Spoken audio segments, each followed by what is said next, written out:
En cualquier ámbito de la vida, si revisamos debajo de la alfombra, quedaremos estupefactos por lo que allí se esconde. El fútbol mexicano no está exento de ello. Por eso, te invito a acompañarme a revisar el iceberg del fútbol mexicano.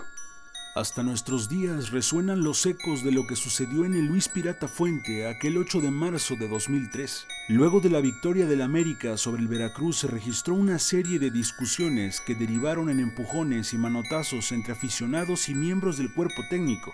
David Faitelson, quien pertenecía a TV Azteca, presenció la gresca en primera fila, pues se encontraba realizando su nota para El Color, cuando un brazo irrumpió por una de las ventanillas impactando el rostro del periodista.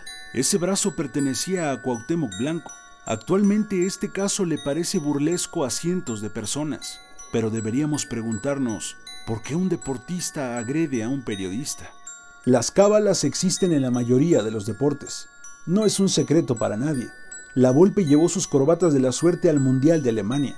Lo malo de estas creencias es que cada vez repercuten más en la vida cotidiana, dejando de lado la estrategia, el entrenamiento y la práctica, sobreponiendo la superstición por encima de todo. El epítome de este caso se llama Mario Carrillo. El apodado Capello tuvo un paso por Puebla y Tigres, donde circuló el rumor de que Mario trabajaba de la mano con una bruja, con quien ordenaba a sus futbolistas a ir a sesiones esotéricas. En su paso por Tigres, María Antonieta, nombre de esta mujer, dijo que las camisetas de varios jugadores emitían malas energías. Esto fue en cuartos de final ante el Guadalajara en el Clausura 2007. Las prendas pertenecían a Walter Gaitán, Jesús Palacios y Omar Briceño, por lo que Carrillo los relegó. He ahí el claro ejemplo de que esas supersticiones ya influían en las alineaciones. Por si tienen la duda de cómo terminaron esos cuartos de final, déjenme les digo que los Tigres fueron eliminados. Cuando Carrillo llegó al Puebla, de inmediato quiso someter a sus jugadores en las sesiones. Joaquín Velázquez, que hasta hace poco estaba en Cruz Azul como auxiliar de Juan Reynoso, se opuso a la petición de Carrillo. Mario no dudó en marginarlo, y luego lo echó del equipo. Cuando el Capello arribó a Pumas, no quiso utilizar a los refuerzos que llegaron. Se trataba de Emanuel El Tito Villa, Luis García, el Jimmy Lozano y Martín Romagnoli. Nunca se esclareció el porqué de esta situación, pero se cree que aquella mujer entendida en las artes esotéricas tuvo total injerencia. La evasión fiscal es un tema delicado. Si pudiera hacer una analogía, diría que es como una bola de nieve. Conforme más evades impuestos, comenzarán las persecuciones hasta llegar a las últimas consecuencias con la ley.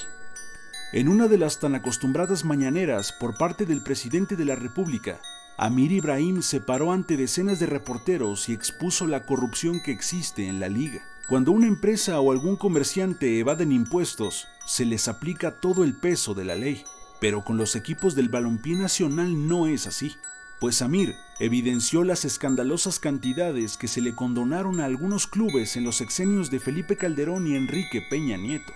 En una tabla mostró que a Cruz Azul se le condonaron más de 330 millones de pesos entre el 2007 y 2012, al Toluca más de 28 millones entre el 2008 y 2012, al Potro de Hierro más de 61 en 2013, al Guadalajara casi 10 millones en 2008, al Templo Mayor de Chivas poco menos de 4 millones y medio entre 2012 y 2015, a la Promotora Deportiva Guadalajara poco menos de 470 millones de pesos en 2011, al Atlas más de 348 millones entre el 2009 y 2011, a Pumas más de 14 millones y medio de pesos entre 2010 y 2013, al Pachuca más de 7 millones y medio en 2007, más de 7 millones 600 mil a la Impulsora de Fútbol Aguascalientes y escúchenlo bien, más de 1,000 millones de pesos al Monterrey. Cifras asquerosamente ridículas. El 19 de julio del 2005, el fútbol mexicano vivía uno de sus momentos más álgidos.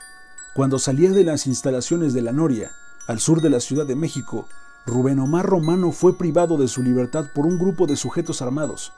Los primeros peritajes indicaron que hallaron la camioneta del director técnico en la calle Guadalupe Ramírez, a la altura de Tepepan, en la alcaldía Xochimilco. Después de 65 días de estar alejado de su familia, el entrenador argentino fue liberado el 21 de septiembre de ese mismo año por un operativo implementado por la Agencia Federal de Investigación, Afi, y quiso olvidar su secuestro lo más rápido posible, por lo que a los 3 días regresó al banquillo de Cruz Azul para dirigir de nuevo un partido.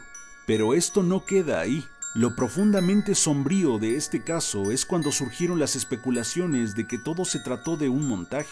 Después de su liberación, los expertos en la materia pusieron en tela de juicio su caso, por la forma en que sucedieron y también por el momento que vivía Genaro García Luna, exdirector de la desaparecida AFI. De acuerdo a los especialistas de aquella época, Genaro García Luna necesitaba limpiar su imagen ante la sociedad mexicana, y para ello necesitaba enviar un fuerte mensaje en donde más penetrara, y encontró el fútbol como el derrotero perfecto. La teoría tomó más fuerza luego de que el entrenador argentino, a los 3 días de haber sido liberado, regresó a las canchas del fútbol mexicano, específicamente a la cancha del otrora Estadio Azul, apareciendo ante las cámaras de los medios de comunicación con una playera que decía: "Gracias, Afi". Cruz Azul, ¿qué les puedo decir?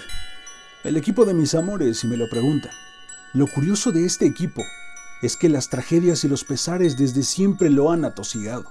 Y lo que pasó en 1974 es digno de recalcar por lo que le pasó al apodado Centavo. Para entender la magnitud de la tragedia, es necesario comentar que Octavio Muciño fue el delantero estrella de la máquina entre el 69 y 1973, época en la que Cruz Azul levantó 3 títulos de liga, uno con goleada incluida al América en la final del 72, donde el Centavo fue autor de 2 de los 4 goles. Con un importante palmarés detrás con apenas 24 años, Octavio fue fichado por el Guadalajara como esperanza para relevar a otra leyenda como Jorge "El Cabo" Valdivia, pero lamentablemente, la vida de Muciño fue arrebatada a las afueras del famoso restaurante de la época, Carlos o Willy's. Era el 31 de mayo de 1974 cuando alrededor de las 11 de la noche llegaron Octavio y 3 amigos, entre los que se encontraba Jesús Prado, ex compañero en Cruz Azul recién transferido a la UDG. Los 4 fueron en compañía de sus parejas con la intención de pasar una noche tranquila. Para mala fortuna de Muciño, en una mesa conjunta se encontraba el arquitecto Jaime Muldón Barreto, hijo de una acaudalada familia en la ciudad y supuesto aficionado del Atlas. Muldón soltó unas palabras que no sentaron bien en la mesa del seleccionado nacional, y el conflicto comenzó. Los protagonistas se hicieron de palabras, llegaron a los empujones y aunque fueron separados momentáneamente, la rabia del arquitecto llegó al punto de abandonar el restaurante rumbo a su auto en busca de una pistola calibre 25. Sin saberlo, el Centavo fue detrás de él para intentar hacer las paces, pero a cambio recibió 2 disparos. Uno de ellos impactó en su cabeza, y ya tendido en el suelo recibió los otros 2 en el pecho y hombro. Quizá toda esta situación se hubiese evitado si la selección mexicana hubiera obtenido su pase al Mundial de Alemania 74, pues la justa estaba a días de comenzar y Octavio era relevo y compañero predilecto de Enrique Borja en la punta azteca. El Centavo falleció con 24 años y 54 goles anotados en su carrera profesional. Se fue como ídolo de Cruz Azul y como la promesa encargada de retomar el protagonismo de las Chivas, pero el destino le puso un trágico final a su vida. Algo similar le ocurrió a Salvador Cabañas.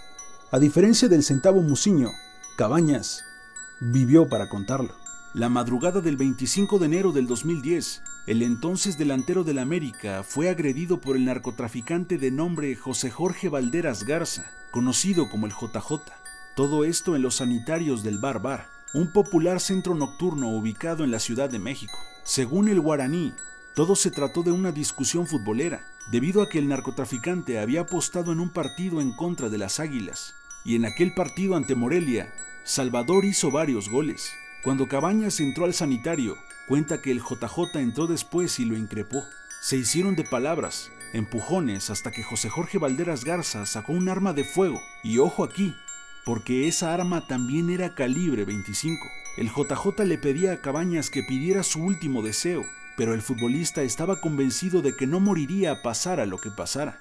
Se oyó un disparo y Salvador yacía en el piso. Lo trasladaron de emergencia al hospital y conforme el reloj movía las manecillas, Cabañas pasaba de grave a crítico.